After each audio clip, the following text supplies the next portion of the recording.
This is a Guild F30 from Westerly, Rhode Island, and there's a couple interesting things about this one. So let's look.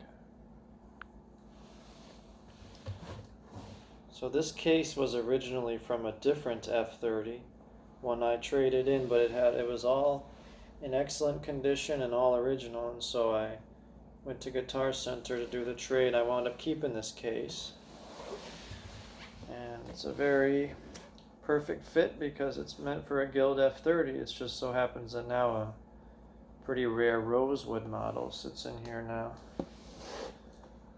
But this is the original case and then for the other Guild.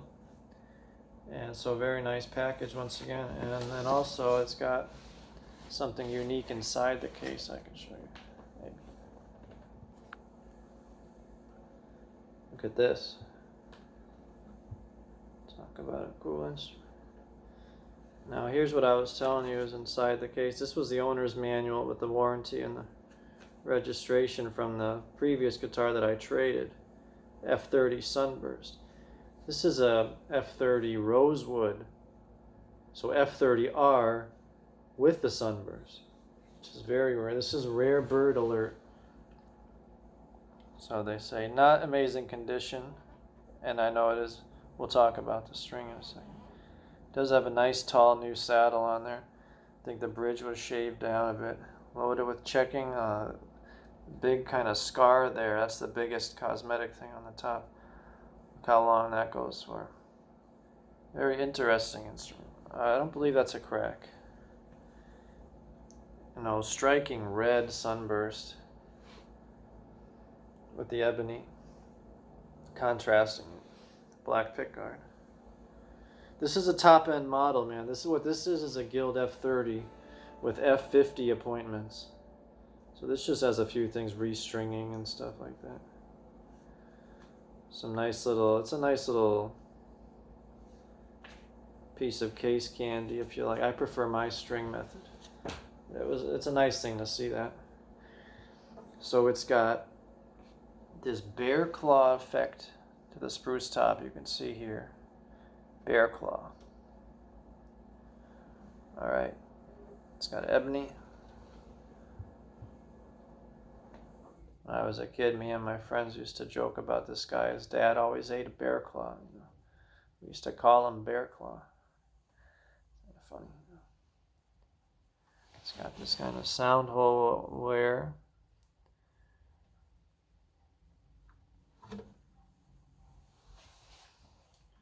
Sort of splashy sound hole wear. It's got these top of the line Guild inlays with the rectangle and the triangle facing downward on top. Really nice. It's got this ridiculously highly figured rosewood. Look at that. This was very striking to me when I first saw it.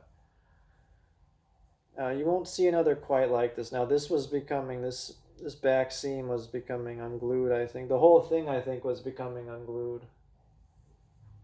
That was repaired. The finish is at the waist here, coming off. But look at the figuring to that rosewood. That's remarkable. Quite a bit of wear to the back of the neck, but it doesn't affect, it doesn't feel super slick, but it doesn't affect playability. Oh, it's fine. Heavily patina gold tuners. Or patinaed, if you like that term. I believe there was, now look at the headstock, I believe there was trim missing around the headstock, and there's definitely binding that was replaced on this. So the binding does not look universally aged. At some points it's white, some points it's yellowish. See? But it was better than having no binding. So it looks fine. Really interesting instrument. And those are Guild branded. The tuners are a little bit, I wouldn't say that they have the tightest ratio of all time, but they're serviceable. The truss rod cover is a brass truss rod cover with the name Lloyd on it. That the guy who had this tried to search around for the perfect replacement, said it took him a long time, so that's pretty cool. That adds quite a bit of mojo to it, Lloyd. You know, fits perfect, probably better than what was on there originally. It's like personalized to Lloyd. But basically when I saw this, I thought, from Carter's, I thought it was the meanest looking guitar I had ever, and I was familiar with the F30 shape from Westerly. But this one was one of the meanest looking ones I had ever seen. And even now it's as a menacing appearance as far as guitars are concerned. So let me grab a pick and just let you hear a couple of notes. But I'm going to keep this short because I want to finish up the series. Talk more about this another time. It had a pickup replaced and the input jack filled in, replaced with this here, gold.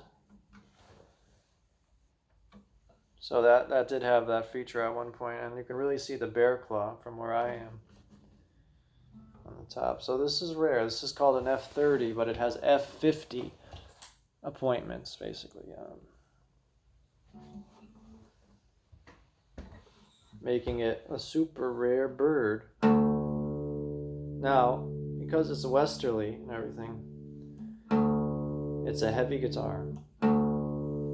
That attributes to it. It's a heavy, not just tanky, but in terms of how it's built, but it's the guitar itself is heavy.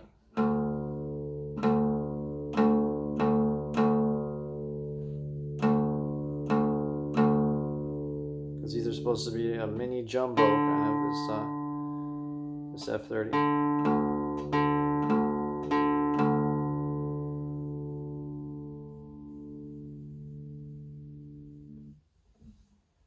It's a nice one. Look here. That's the Tombstone headstock. The Guild Shield logo. So the headstock is a little bit, let's just say, dried out looking. The headstock has these wings to it, too, that I believe were kind of reinforced with modern glue, as was the back of the neck and the center seam here on the back strip, if you like. So the whole guitar has a real nice aged yellowish look to it outside of the replacement white binding, which doesn't bother me. Pick up a thumb pick. Now one day I broke the string and I haven't replaced it because I don't play this one that much ever since I got the D25 Dreadnought, because they both have a high action, and this one was shipped to me with a high action. They said we raised it up because it was buzzing. It's got a high action. It's uncomfortable to play normally, so I used this as a little slide one at first.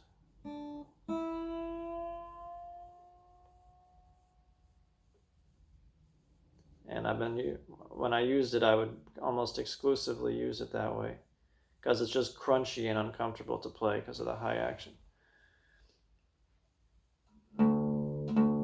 As far as the sound itself, it doesn't blow me away. It's a very cool instrument. I'm glad I have it. You know, I'd hate to see this floating in some shop knowing I got rid of it with the brass Lloyd cover, the gold tuners, the rare red sunburst. Because it's hard enough to find a Guild F30 Rosewood like this, let alone with the sunburst and the bear claw feature on the top. So it's a cool one, man. It's a cool one. You can notice on the binding too, the fretboard has these kind of double set of lines, and so doesn't the binding, because this is meant to be a top of the line model. Even though it's the F30, it's got F50 appointments. So it's got a lot of subtle details to it, and then it's got a little bit of fanciness to it. It's kind of fancy. You know, the gold, the elaborate inlays, the elaborate binding, the sunburst, the choice woods, the ebony for the bridge and fretboard. The choice, I mean, you don't see much figuring like this on any guitar, period. Look at that. That's, I mean, this has a curvature to it. But on top of that, the guitar has its own mojo in its own right. It's been played, you know.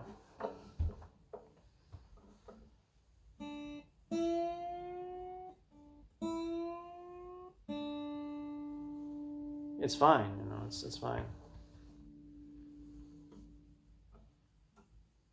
But I'll leave it up to you to write in the comments section what you think, because I gotta free up some space for some more material. Have you seen another like it? Do you know of any quite like it? Let us know, man.